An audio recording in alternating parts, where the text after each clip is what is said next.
Ladies and gentlemen, Flash came out strong in game number 2 to tie it up, which means that in a best of 7 with the score at 1-1, we are basically back to a best of 5. Ladies and gentlemen, we're going to get started in just a moment. Akalon Waste is going to be the next map. We're going to get both players are ready. We're going to hop right into this one. It's tied 1 game apiece. Both of these guys are bringing out everything that they have stockpiled up to this point. $25,000 is on the line, and of course the title of the MLG Winter Championship winner. We've seen Flash go bio on this map. We've seen him go mech. We've seen Life do early Ling Roach pressure. We've seen him go Mutaling. We've seen him go Roach Hydra Viper. What is Life going to have in store on Akalon Waste? One of the weirder maps in the map pool. A lot of it comes down to the fact that on Akalon Wastes, it is an easy 4 bases. On most maps, you can get an easy 3, something like on Antigua Shipyard, but here, it's quite straightforward to secure all 4, and given the amount of aggression that Flash is busting out, we've seen him take 5, 6, 7 bases swiftly on this map. You know, that it would be the thing that would scare me dearly as a Zerg playing against Flash on this map, is to know how aggressive he can be, and also, you know, how many attack points there actually are on this map. I mean, it seems like a smart pick. And you know, it's kind of interesting. On a real basic question is, you know, I want to take another base. I have a couple of options. It's not like taking my natural where it's clear that I should take that one. Which one should I take? The basic rule is that if your army is slow, clunky, something like mech, you want to expand along the direction of attack. If you have something really fast, like Ling Muta, you want to expand on opposite corners of the map to exploit how much slower your opponent is. But the problem is, on Akalon Wastes, pretty much every expansion is along the sides, where it's kind of towards your opponent. It's not really along a direction of attack, so it means that defending bases 5 and 6 are quite difficult when compared to those first 4. We've seen, of course, similar styles from both these players throughout the competition based off of the last 2 games, Sean. Life versus Flash here on Akalon Waste, you know, with the styles that Flash was using, with the style that Life was using, on paper, who do you feel has the right style for this map? I really feel that Flash is going to be the one who's going to come out with a significant edge in this position. He is the one who has the careful, meticulous builds, easy to defend early set of bases. Life is going to be on the defensive. We saw Last take out Life on this map, and if Last can do it, Flash can do it. Ladies and gentlemen, game 3 of Life vs. Flash is starting right now.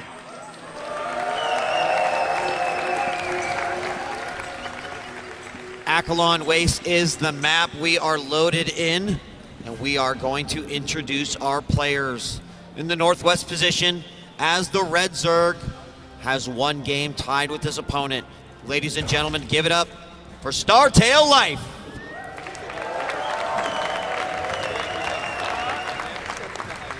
And spawning down in the bottom right, practices 40 games a day every single day, and it shows in his performance. From KT, it is Flash. And you know, Marcus? Yes. Yes, sir. I want to talk a little bit about choosing a build order for the map.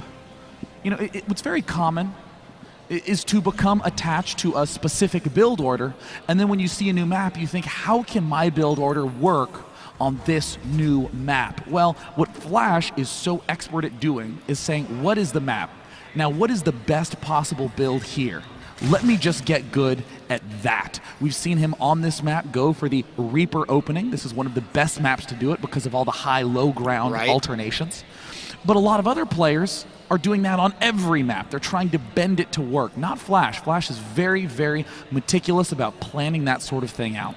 Well, I mean, in relation to Flash's Brood War career, this was a much more prevalent thing to do in Brood War than it was during the Wings of Liberty era. Is that accurate?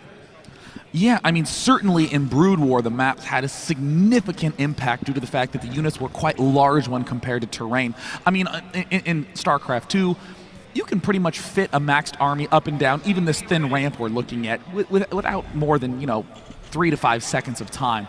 However, as the maps are getting more creative in StarCraft 2, we're starting to see wildly different outcomes. I mean, this map is totally different from Whirlwind. Yeah, absolutely. I mean, in night and day, really. And we are going to see what's happening here in the front. We've got, of course, Hatchery going down for Life, the quick command center for Flash. Both players, interestingly, off of a map that you'd think is probably smaller in comparison to a few.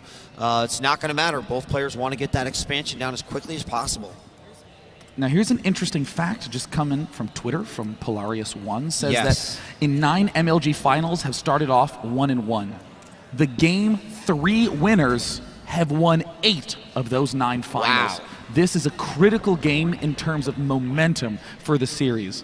That is a pretty hard statistic to actually argue with, and obviously even more difficult to try to go up against. It's absolutely insane. I'm going to see if it's going to happen here. I mean, third game, probably another very important game in a best of 5. Of course, H1 carries a significant amount of weight, Sean. But if the stat proves to be true, then maybe we'll find out who the winner will be after this game. Now, of course, the one exception to that rule was Life. Really? Life is the only player to have ever lost a Game 3 in a Grand Finals and won You were anyways. just setting us up for that, Sean. Deflam, Thanks. Marcus. You did it. You did it. We call that Baited. the alley-oop, and you bucketed it, Marcus. Baited, totally. All right, speed's going down. One drone continues to remain on the extractor here for Life, so populating both sides, both hatcheries, excuse me, and the factory has gone down for Flash.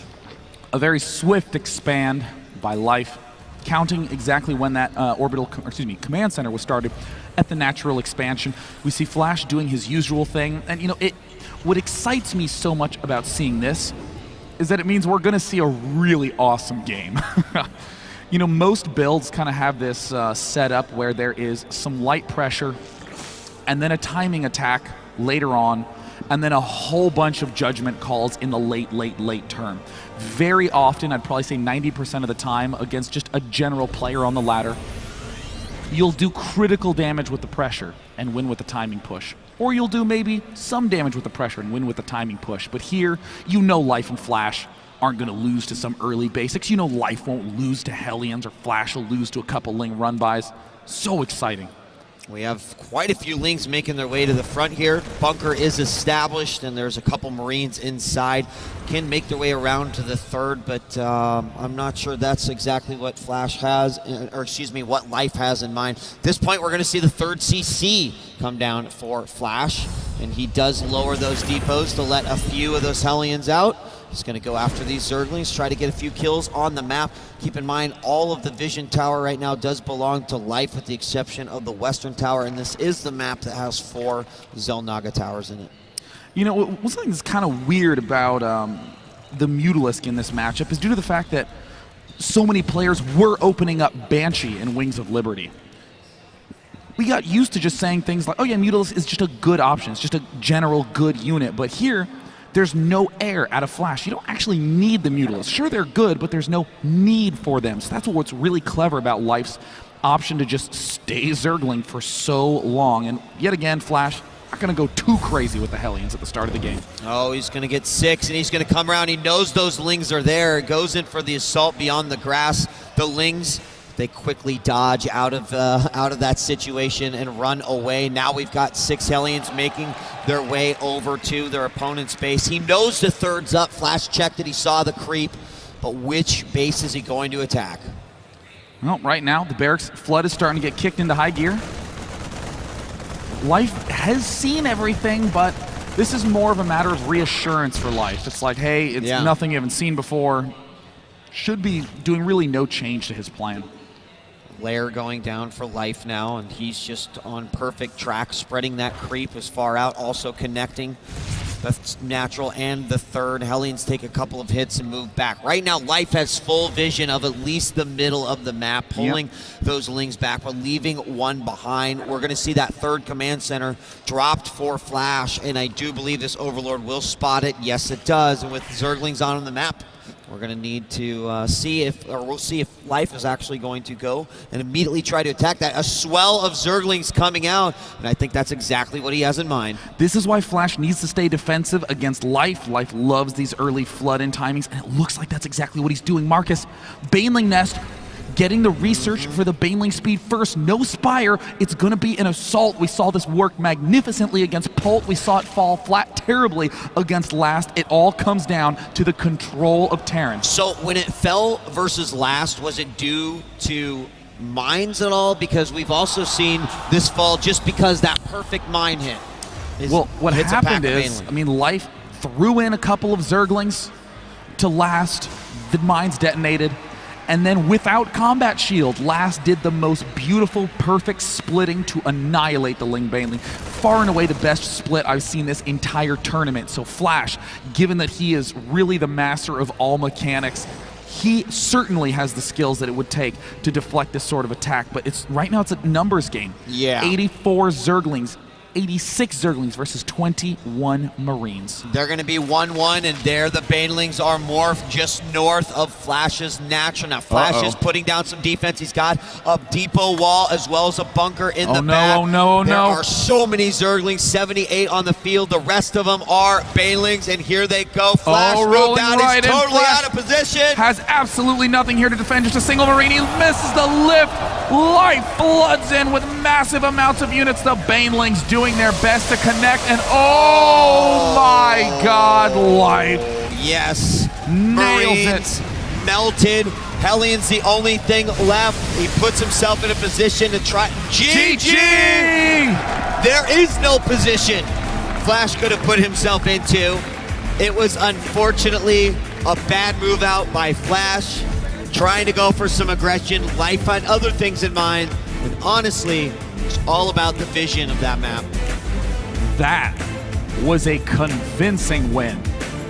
Not only did Life win with one clean, easy attack, but he did it with plenty of wiggle room behind. If that attack was decimated, no problem. He's been stockpiling gas with 6 geysers up, can transition into Mutalisk, can easily get a 4th base up. Life has a clear command of this style. Very clear command, and that means that Life is going to take the 3rd game.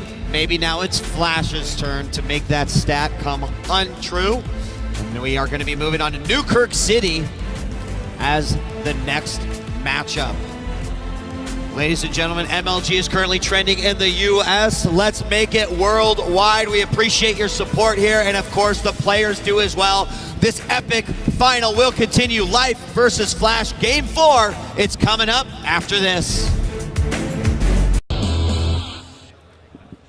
Ladies and gentlemen, Flash came out strong in game number 2 to tie it up, which means that in a best of 7 with the score at 1-1, we are basically back to a best of 5. Ladies and gentlemen, we're going to get started in just a moment. Akalon Waste is going to be the bio on this map. We've seen him go mech. We've seen Life do early Ling Roach pressure. We've seen him go Mutaling. We've seen him go Roach Hydra Viper. What is Life going to have in store on Akalon Waste? One of the weirder maps in the map pool. A lot of it comes down to the fact that on Akalon Wastes, it is an easy 4 bases.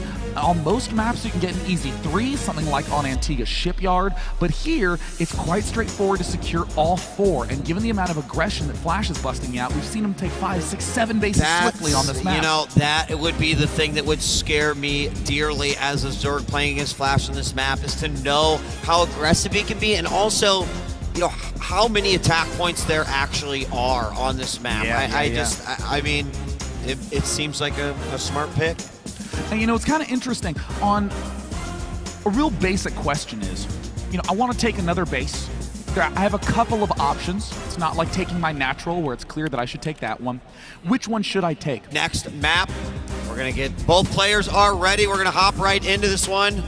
It's tied 1 game apiece. Both of these guys are bringing out everything that they have stockpiled up to this point. $25,000 is on the line, and of course the title of the MLG Winter Championship winner. We've seen Flash go